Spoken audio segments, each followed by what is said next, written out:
তিনি খুব স্পষ্টভাবে মাননীয় গৃহমন্ত্রী অমিত ভাই শাহজি বাংলার মানুষ এবং কার্যকর্তাদের বলে গেলেন যে পশ্চিমবঙ্গের ভবিষ্যৎ 2026 থেকে মোদিজির হাতে এবং বিজেপির হাতে।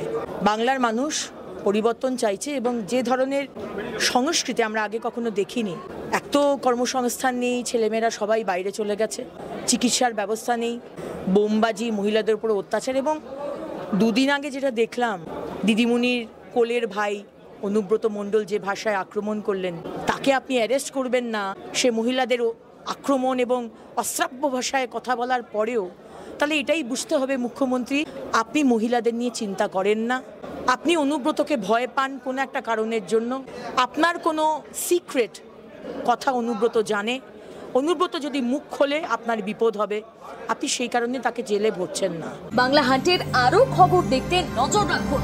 বাংলা খবর মানেই বাংলা হান্ট।